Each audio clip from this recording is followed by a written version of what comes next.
Pernah nggak sih ditanya, kapan punya anak? Atau lebih pedas, kalau nggak mau punya anak, terus buat apa nikah? Padahal banyak anak muda sekarang baru mulai menata hidup, baru belajar kenal diri sendiri, baru pulih dari luka lama.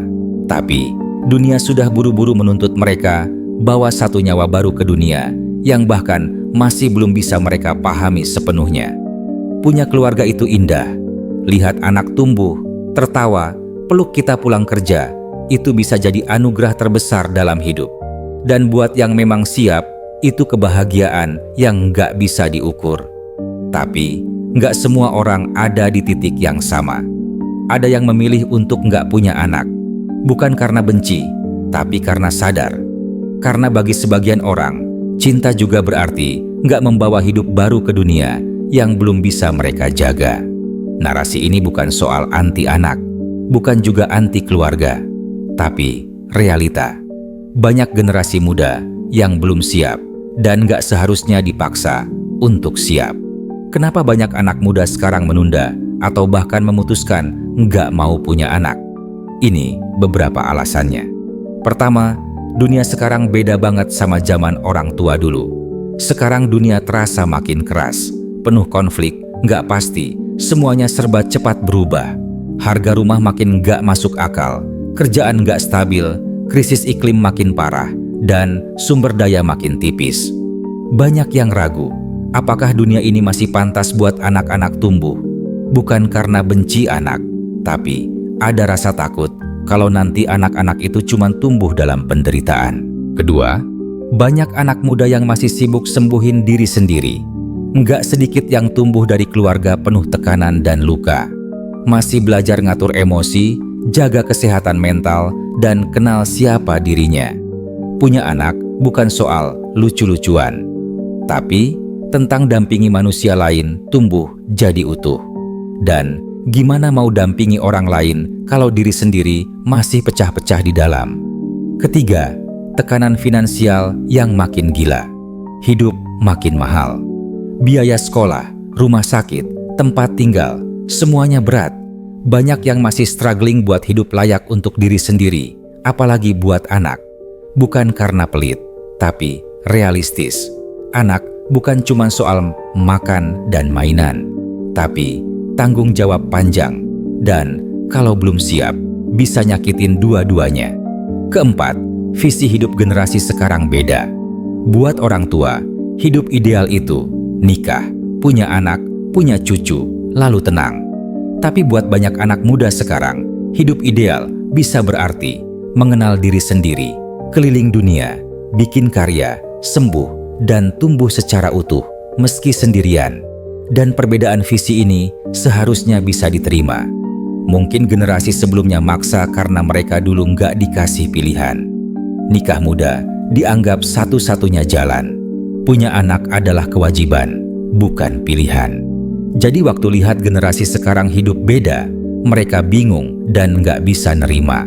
Makanya, anak muda yang nolak jalan lama sering dianggap egois, durhaka, melawan kodrat. Padahal, mereka nggak pernah maksa generasi sebelumnya untuk nggak punya anak. Ironisnya, sering muncul guilt trip. Kalimat kayak, kami dulu berkorban buat kamu, masa kamu nggak bisa kasih cucu? Jadi, senjata emosional. Padahal, cinta yang tulus nggak datang dengan syarat atau tekanan. Nggak ada yang hina orang tua yang punya 5 atau 10 anak.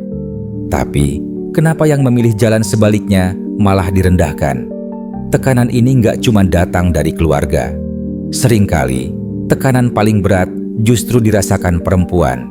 Seolah tubuh mereka milik semua orang, bebas diatur, dipertanyakan, bahkan ditekan. Kalimat seperti, kamu perempuan, masa nggak mau punya anak? Jadi luka yang nggak kelihatan. Padahal, punya anak itu bukan cuma soal fisik, tapi mental, emosi, dan kesiapan hidup secara utuh. Selain itu, keputusan untuk tidak punya anak bukan soal ikut-ikutan atau tren yang viral di media sosial.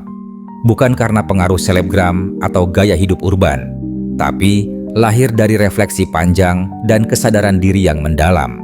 Bahwa setiap orang punya jalan hidup sendiri, dan gak semua orang harus melalui fase yang sama. Di banyak tempat, tekanan juga datang dari tafsir agama atau budaya. Seolah-olah punya anak adalah satu-satunya bentuk ibadah atau kehormatan dalam hidup. Padahal, nilai spiritual dan moral seseorang gak bisa diukur dari jumlah anak yang mereka lahirkan. Karena ada banyak bentuk kebaikan, dan semua pilihan layak dihormati. Lingkungan juga ikut campur, tetangga, teman lama, bahkan media sosial. Seolah hidup harus ikutin pola yang sama, nikah, punya anak, selesai. Padahal, setiap orang punya jalan dan waktunya masing-masing. Bisa jadi, banyak orang tua yang takut anaknya kesepian di hari tua, takut nggak punya cucu, takut orang ngomongin. Tapi, ketakutan mereka nggak bisa jadi alasan untuk maksa orang lain jalani hidup yang nggak mereka pilih. Apa gunanya punya anak kalau tujuannya cuma biar orang tua bangga? Banyak anak muda hari ini nggak mau ambil risiko hidup dalam penyesalan cuma karena ikut tekanan. Mereka tahu, satu keputusan itu bisa ubah seluruh hidup. Dan kalau salah ambil langkah, yang rugi bukan cuma mereka, tapi juga anak yang nggak pernah minta lahir. Lalu, gimana solusinya? Pertama, mulai dari ruang aman buat ngobrol tanpa ngejudge. Ngobrol pakai hati, bukan emosi. Biar bisa paham, ini bukan soal benci anak, ini soal belum siap. Kedua, penting punya batasan. Pilihan hidup itu hal pribadi. Nggak semua pertanyaan harus dijawab. Ketiga, cari lingkungan yang ngerti. Teman, pasangan, atau komunitas yang nggak bikin tertekan. Karena nggak semua validasi harus datang dari keluarga. Keempat, beri ruang untuk berubah. Hari ini belum siap, besok mungkin iya, atau mungkin nggak pernah. Yang penting, keputusan datang dari hati, bukan paksaan. Anak muda hari ini hidup di dunia yang beda. Dengan beban yang beda, dengan arah yang beda. Memilih untuk tidak punya anak bukan bentuk pemberontakan. Bisa jadi itu bentuk cinta, bentuk tanggung jawab, dan bentuk kesadaran. Karena mereka nggak mau teruskan luka yang belum selesai. Dan kalau suatu hari berubah pikiran, itu juga nggak masalah. Hidup bukan soal benar atau salah, tapi soal perjalanan. Dalam perjalanan ini, yang penting bukan siapa yang dibahagiakan, tapi gimana caranya seseorang bisa jujur sama diri sendiri dan hidup tanpa nyakitin siapa-siapa. Mungkin hari ini masih ada kebingungan, penolakan, atau rasa bersalah. Tapi siapa tahu, di masa depan muncul versi cinta yang lebih matang, lebih sadar, dan lebih tulus.